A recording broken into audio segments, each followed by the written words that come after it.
ಇವತ್ತು ಇಡೀ ಸೌತ್ ಇಂಡಿಯಾವನ್ನೇ ಆಳ್ತಾ ಇರುವಂಥ ಎರಡು ರಾಜ್ಯಗಳು ಯಾವುವು ಅಂದರೆ ಅದು ಕರ್ನಾಟಕ ಆ್ಯಂಡ್ ತಮಿಳುನಾಡು. ಆದರೆ ಡೆವಲಪ್ಮೆಂಟ್ ಅಂತ ಬಂದಾಗ ಕರ್ನಾಟಕ ನಂಬರ್ ಒನ್ನ ಅಥವಾ ತಮಿಳುನಾಡು? ಯಾಕಂದರೆ ನಮ್ಮ ರಾಜಕಾರಣಿಗಳು ಇಡೀ ಕರ್ನಾಟಕವನ್ನೇ ತಗೊಂಡೋಗಿ ಬೆಂಗಳೂರಲ್ಲೇ ತುರುಕಿದ್ದಾರೆ. ಆದರೆ ಇವತ್ತು ಕಾಂಪಿಟೇಷನ್ ನಡೀತಾ ಇರೋದು ಕರ್ನಾಟಕ ವರ್ಸಸ್ ತಮಿಳುನಾಡ ಅಥವಾ ಕೇವಲ ಬೆಂಗಳೂರು ವರ್ಸಸ್ ತಮಿಳುನಾಡ? ಇವತ್ತು ನಿಮ್ಮ ಕಣ್ಣು ತೆರೆಸುವಂಥ ರಿಯಾಲಿಟಿ ಈ ವಿಡಿಯೋದಲ್ಲಿರುತ್ತೆ. So don't skip the video.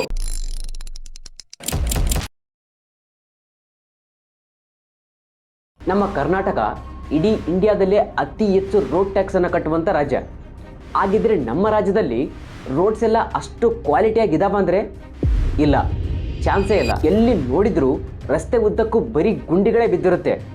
ಇಲ್ಲಾಂದರೆ ಹೊಸ ರಸ್ತೆಗಳನ್ನು ನಿರ್ಮಾಣ ಮಾಡುವಾಗ ಭ್ರಷ್ಟಾಚಾರ ಮಾಡಿ ಕ್ವಾಲಿಟಿ ಇಲ್ಲದೆ ಇರುವಂಥ ರಸ್ತೆಗಳನ್ನು ನಿರ್ಮಾಣ ಮಾಡ್ತಾರೆ. ಇದರಿಂದ ಎಲ್ಲ ಕಡೆ ತುಂಬಾ ಹಾಳಾಗಿರುವಂಥ ರಸ್ತೆಗಳಿದ್ದಾವೆ. ಆ್ಯಂಡ್ ಕೆಲವು ಹಳ್ಳಿಗಳಿಗಂತೂ ಈವಾಗಿನವರೆಗೂ ಕೂಡ ಸರಿಯಾದ ರಸ್ತೆಗಳ ವ್ಯವಸ್ಥೆನೇ ಇಲ್ಲ. ಆದರೆ ಸಿಟಿಯಲ್ಲಿ ವಾಸ ಮಾಡುವಂಥ ರಾಜಕಾರಣಿಗಳು ತಾವು ಓಡಾಡುವಂಥ ರಸ್ತೆಗಳ ಮೇಲೆ ಮಾತ್ರ ಮೇಲಿಂದ ಮೇಲೆ ಡಾಂಬರ್ ಹಾಕ್ಸ್ಕೊಂಡು ತುಂಬ ಚೆನ್ನಾಗಿ ಇಟ್ಕೊಂಡಿರ್ತಾರೆ. ಆದರೆ ನಮ್ಮ ಪಕ್ಕದಲ್ಲೇ ಇರುವಂಥ ತಮಿಳುನಾಡು ರಾಜ್ಯಕ್ಕೆ ಹೋದರೆ ಅಲ್ಲಿ ಈ ಥರ ಏನಿಲ್ಲ. ಅಲ್ಲಿರುವಂಥ ಹೈವೇಸ್ ಆಗಲಿ, ಎಕ್ಸ್ಪ್ರೆಸ್ ವೇಸ್ ಆಗಲಿ, ನಾರ್ಮಲ್ ಸಿಟಿ ರೋಡ್ಸ್ ಆಗಲಿ, ಅದರಲ್ಲೂ ವಿಲೇಜ್ ರೋಡ್ಸ್ ಆಗಲಿ ನಮ್ಮ ರಾಜ್ಯಕ್ಕಿಂತ ತುಂಬಾ ಚೆನ್ನಾಗಿದ್ದಾವೆ. ಆ್ಯಂಡ್ ನಿಮಗೆಲ್ಲ ಒಂದು ಬ್ಯಾಡ್ ನ್ಯೂಸ್ ಏನು ಅಂದರೆ ಈ ತಮಿಳುನಾಡು ರಾಜ್ಯದಲ್ಲಿ ರೋಡ್ ಟ್ಯಾಕ್ಸ್ ನಮ್ಮ ರಾಜ್ಯಕ್ಕಿಂತ ತುಂಬಾ ಕಡಿಮೆ ಇದೆ. ನೋಡಿ, ಕಡಿಮೆ ರೋಡ್ ಟ್ಯಾಕ್ಸ್ ಕಟ್ಟಿಸಿಕೊಳ್ಳುವಂಥ ಈ ತಮಿಳುನಾಡು ರಾಜ್ಯದಲ್ಲಿ ರೋಡ್ಸ್ ಇಷ್ಟು ಕ್ವಾಲಿಟಿಯಾಗಿರಬೇಕಾದ್ರೆ ಇಡೀ ಇಂಡಿಯಾದಲ್ಲೇ ಅತಿ ಹೆಚ್ಚು ರೋಡ್ ಟ್ಯಾಕ್ಸ್ ಕಟ್ಟಿಸಿಕೊಳ್ಳುವಂಥ ನಮ್ಮ ಕರ್ನಾಟಕದಲ್ಲಿ ಯಾಕೆ ಕ್ವಾಲಿಟಿ ರೋಡ್ಸ್ ಇಲ್ಲ? ಇರಲಿ ಬಿಡಿ, ನಾವೆಲ್ಲ ಕನ್ನಡಿಗರಲ್ವಾ, ನಮಗೆಲ್ಲ ತಾಳ್ಮೆ ಜಾಸ್ತಿ. ಟ್ರಾಫಿಕಲ್ಲಿ ಗಂಟೆಗಟ್ಟಲೆ ನಿಲ್ತೀವಿ, ರಸ್ತೆಗಳ ಮೇಲೆ ಗುಂಡಿಗಳು ಬಿದ್ದಿದ್ರೂ ಕೂಡ ಅದೇ ರಸ್ತೆ ಮೇಲೇ ಓಡಾಡ್ತೀವಿ. ಆದರೆ ನಾವು ರೋಡ್ ಟ್ಯಾಕ್ಸ್ ಕಟ್ಟಿರುವಂಥ ಹಣ ಎಲ್ಲಿ ಹೋಯ್ತು ಅಂತ ಮಾತ್ರ ಯಾರನ್ನೂ ಕೇಳಲ್ಲ. ಹೌದು, ಕೇಳಬಾರ್ದು. ಆ್ಯಂಡ್ ಈ ತಮಿಳುನಾಡಲ್ಲಿ ಬರೀ ಕ್ವಾಲಿಟಿ ರೋಡ್ಸಲ್ಲಿ ಅಷ್ಟೇ ಅಲ್ಲ, ಇದು ಕ್ವಾಲಿಟಿ ಹೆಲ್ತ್ ಕೇರ್ ಸಿಸ್ಟಮಲ್ಲೂ ಕೂಡ ಇಡೀ ಭಾರತಕ್ಕೆ ರೋಲ್ ಮಾಡಲಾಗಿದೆ. ಯಾಕಂದರೆ ಗೌರ್ಮೆಂಟ್ ಹಾಸ್ಪಿಟಲ್ಸ್ ಅಂದ ತಕ್ಷಣ ನಮಗೆಲ್ಲ ನೆನಪಾಗೋದೊಂದೇ, ಕ್ಲೀನ್ ಇಲ್ಲದೆ ಇರುವಂಥ ವಾರ್ಡ್ಸ್, ಬಾತ್ರೂಮ್ಸ್, ಹರಿದು ಹೋಗಿರುವಂಥ ಬೆಡ್ಸ್ ಇದೆ. ಆ್ಯಂಡ್ ಕೆಲವು ಸಾರಿ ಸರಿಯಾದ ಟೈಮ್ಗೆ ಡಾಕ್ಟರ್ಸ್ ಕೂಡ ಇರಲ್ಲ, ಅದು ಬೇರೆ ವಿಚಾರ ಬಿಡಿ. ಆದರೆ ಈ ತಮಿಳುನಾಡು ರಾಜ್ಯದಲ್ಲಿ ಈ ಥರ ಏನಿಲ್ಲ. ಇಲ್ಲಿರುವಂಥ ಗೌರ್ಮೆಂಟ್ ಹಾಸ್ಪಿಟಲ್ಸ್ ಇನ್ಫ್ರಾಸ್ಟ್ರಕ್ಚರ್ ನೋಡಿದರೆ ನಾವೇನೋ ಒಂದು ದೊಡ್ಡ ಪ್ರೈವೇಟ್ ಹಾಸ್ಪಿಟಲಿಗೆ ಬಂದಿದ್ದೀವೇನೋ ಅನ್ನೋ ಥರ ಫೀಲ್ ಆಗುತ್ತೆ.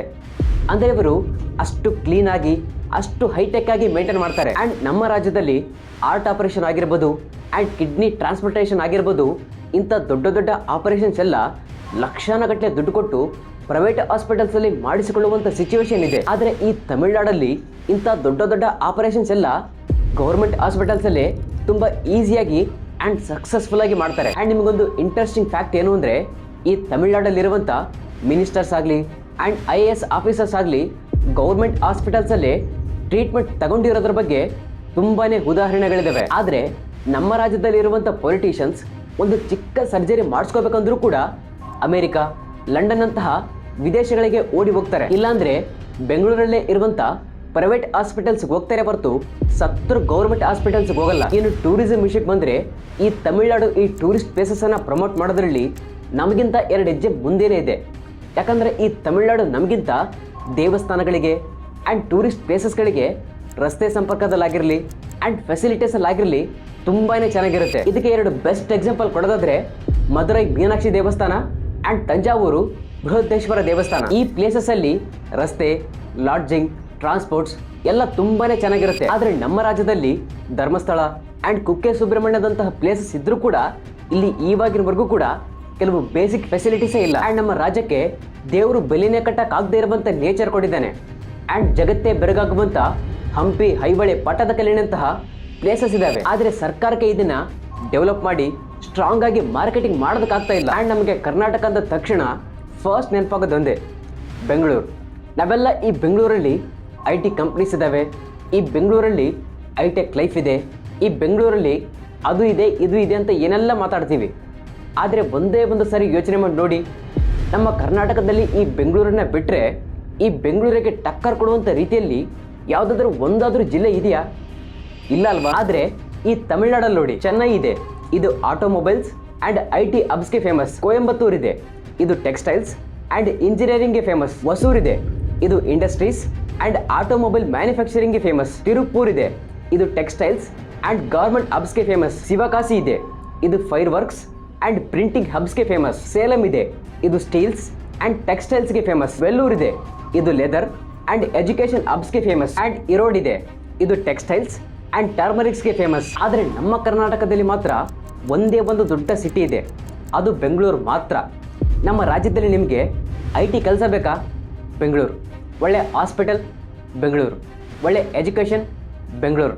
ಒಂದು ಒಳ್ಳೆ ಚಿಕ್ಕ ಜಾಬ್? ಅದಕ್ಕೂ ಕೂಡ ಬೆಂಗಳೂರೇ. ಆ್ಯಂಡ್ ನಮ್ಮ ರಾಜ್ಯದಲ್ಲಿ ಉತ್ತರ ಕರ್ನಾಟಕ ಆ್ಯಂಡ್ ಕಲ್ಯಾಣ ಕರ್ನಾಟಕದವರಿಗಂತೂ ಒಂದು ಚಿಕ್ಕ ಜಾಬ್ ಬೇಕಂದ್ರೂ ಕೂಡ 600ರಿಂದ 100 ಕಿಲೋಮೀಟರ್ ಜರ್ನಿ ಮಾಡಿ ಮತ್ತೆ ಇದೇ ಬೆಂಗಳೂರಿಗೆ ಹೋಗಬೇಕು. ಅಂದರೆ ಇಲ್ಲಿ PG ಮಾಡಿಕೊಂಡು ಜಾಬ್ ಹುಡ್ಕೋಬೇಕು. ಕೆಲಸ ಸಿಕ್ಕಿಲ್ಲ ಅಂದರೆ ಅಲ್ಲೇ ಇದ್ದು ಡೆಲಿವರಿ ಬಾಯ್ ಕೆಲಸನಾದರೂ ಮಾಡಬೇಕು. ಯಾಕಂದರೆ ನಮ್ಮ ರಾಜ್ಯದಲ್ಲಿ ನಿಮಗೆ ಈ ಬೆಂಗಳೂರನ್ನ ಬಿಟ್ಟರೆ ಬೇರೆ ಆಪ್ಷನ್ನೇ ಇಲ್ಲ. ಆದರೆ ಈ ತಮಿಳುನಾಡಲ್ಲಿ ಈ ಥರ ಏನಿಲ್ಲ. ಇಲ್ಲಿರುವಂಥ ಯುವಕರಿಗೆ ತಮ್ಮ ಸ್ವಂತ ಜಿಲ್ಲೆಯಲ್ಲೇ ಇಲ್ಲಾಂದರೆ ತಮ್ಮ ಪಕ್ಕದ ಜಿಲ್ಲೆಯಲ್ಲೇ ಇವರಿಗೆ ಕೆಲಸ ಸಿಗುತ್ತೆ. ಅಂದರೆ ಇಲ್ಲಿ ಇಂಜಿನಿಯರಿಂಗ್ ಮುಗಿಸಿದ್ರೆ ಚೆನ್ನೈಗೆ ಹೋಗ್ಬೋದು, ಡಿಪ್ಲೊಮಾ ಮುಗಿಸಿದ್ರೆ ಹೊಸೂರ್ಗೆ ಹೋಗ್ಬೋದು. ಆ್ಯಂಡ್ ಅಷ್ಟೇ ಯಾಕೆ, ಬಟ್ಟೆ ಕೆಲಸ ಗೊತ್ತಿದ್ರೆ ತಿರುಪೂರಿಗೂ ಸಹ ಹೋಗ್ಬೋದು. ಆದರೆ ನಮ್ಮ ಕರ್ನಾಟಕದಲ್ಲಿರುವಂಥ ಯುವಕರಿಗೆ ಇಲ್ಲಿ ಈ ಥರ ಬೇರೆ ಆಪ್ಷನ್ನೇ ಇಲ್ಲ. ನಮ್ಮ ಕರ್ನಾಟಕದಲ್ಲಿರುವಂಥ ಒಂದು ದೊಡ್ಡ ಮೈನಸ್ ಪಾಯಿಂಟ್ ಅಂದರೆ ಇದೆ, ನಾವು ಇಡೀ ರಾಜ್ಯದ ಶಕ್ತಿಯನ್ನು ಬರೀ ಬೆಂಗಳೂರಲ್ಲೇ ಮುಚ್ಚಿಟ್ಟಿದ್ದೀವಿ. ಆದರೆ ಇದೇ ಶಕ್ತಿಯನ್ನು ಮೈಸೂರು, ಮಂಗಳೂರು, ಹುಬ್ಬಳ್ಳಿ ಧಾರವಾಡ, ಬೆಳಗಾವಿ ಆ್ಯಂಡ್ ಕಲಬುರಗಿ ಅಂತ ಜಿಲ್ಲೆಗಳಿಗೆ ಹಂಚಿದ್ರೆ ಇವತ್ತು ಕರ್ನಾಟಕವನ್ನು ಈ ತಮಿಳುನಾಡಿಗೆ ಕಂಪೇರ್ ಮಾಡಿಕೊಳ್ಳುವಂಥ ಅವಶ್ಯಕತೆನೇ ಇರ್ತಾ ಇರಲಿಲ್ಲ. ಆ್ಯಂಡ್ ಇಡೀ ದೇಶದಲ್ಲಿ ನಮ್ಮ ಕರ್ನಾಟಕಕ್ಕೆ ಬೇರೆ ಯಾವ ರಾಜ್ಯನೂ ಸರಿಸಾಟಿ ಇರ್ತಾನೆ ಇರಲಿಲ್ಲ. ಆ್ಯಂಡ್ ಈ ತಮಿಳುನಾಡಲ್ಲಿರುವಂಥ ರಾಜಕಾರಣಿಗಳು ತಮ್ಮ ತಮ್ಮ ಜಿಲ್ಲೆಗಳಿಗೆ ಹೇಗಾದರೂ ಮಾಡಿ ಕೈಗಾರಿಕೆಗಳನ್ನು ತಗೊಂಡು ಹೋಗ್ಬೇಕಂತ ಫೈಟ್ ಮಾಡಿದರೆ, ನಮ್ಮ ರಾಜ್ಯದಲ್ಲಿರುವಂಥ ರಾಜಕಾರಣಿಗಳು ಎಲೆಕ್ಷನಲ್ಲಿ ಗೆದ್ದ ತಕ್ಷಣ ಬೆಂಗಳೂರಲ್ಲಿ ಎಲ್ಲಿ ಆಸ್ತಿ ಮಾಡಬೇಕು, ಎಲ್ಲಿ ಬಿಲ್ಡಿಂಗನ್ನು ಕಟ್ಕೋಬೇಕು, IPL ನೋಡೋದಕ್ಕೆ ಫ್ರೀ ಟಿಕೆಟ್ಸ್ಗೋಸ್ಕರ ಹೇಗೆಲ್ಲ ಜಗಳ ಆಡಬೇಕು ಅನ್ನೋದರಲ್ಲಿ ಬ್ಯುಸಿ ಇದ್ದಾರೆ. ಇರಲಿ ಬಿಡಿ. ಆ್ಯಂಡ್ ಕೊನೆಯದಾಗಿ ನಾವು ಈ ವಿಡಿಯೋ ಮಾಡಿರೋ ಉದ್ದೇಶ ನಮ್ಮ ಕರ್ನಾಟಕವನ್ನು ಬೇರೆ ರಾಜ್ಯಕ್ಕೆ ಕಂಪೇರ್ ಮಾಡಿ ನಮ್ಮ ಕರ್ನಾಟಕವನ್ನು ಕಡಿಮೆ ಮಾಡಬೇಕು ಅಂತ ಅಲ್ಲ. ಇವತ್ತು ಇಡೀ ಜಗತ್ತೇ ನಮ್ಮ ಕರ್ನಾಟಕದ ಕಡೆ ನೋಡ್ತಾ ಇದೆ ಅಂದರೆ ಅದಕ್ಕೆ ಮೇನ್ ರೀಸನ್ ಬೆಂಗಳೂರೇ. ಆದರೆ ರಿಯಾಲಿಟಿ ಏನು ಅಂದರೆ ಇವತ್ತು ಬೆಂಗಳೂರು ಎಷ್ಟು ಡೆವಲಪ್ ಆಗಬೇಕು ಅಷ್ಟು ಡೆವಲಪ್ ಆಗಿದೆ. ಆದರೆ ಈ ಬೆಂಗಳೂರು ಜೊತೆಗೆ ನಮ್ಮ ಕರ್ನಾಟಕದಲ್ಲಿರುವಂಥ ಉಳಿದಂಥ ಜಿಲ್ಲೆಗಳು ಸಹ ಡೆವಲಪ್ ಆಗಬೇಕು ಅನ್ನೋದೇ ನಮ್ಮ ಆಸೆ. ಅದಕ್ಕೆ ಈ ವಿಡಿಯೋ ಮಾಡಿರೋದು. ಆ್ಯಂಡ್ ಫೈನಲಿ ಈ ವಿಡಿಯೋ ಇಷ್ಟೇ. ಆ್ಯಂಡ್ ಇದೇ ತರಹದ ಇನ್ನೆಷ್ಟೋ ಇನ್ಫಾರ್ಮೇಟಿವ್ ವೀಡಿಯೋಸ್ನ ನಿಮ್ಮ ಮುಂದೆ ತರ್ತಾನೆ ಇರ್ತೀವಿ. ಅದಕ್ಕೋಸ್ಕರ ನಮ್ಮ ಚಾನಲ್ಗೆ ಸಬ್ಸ್ಕ್ರೈಬ್ ಆಗಿ, ಹಾಗೆ ಪಕ್ಕದಲ್ಲಿ ಕಾಣ್ತಾ ಇರುವಂಥ ಬೆಲ್ ಐಕನ್ನು ಕೂಡ ಹಾಲಲ್ಲಿ ಇಟ್ಕೊಳ್ಳಿ. And thanks for watching.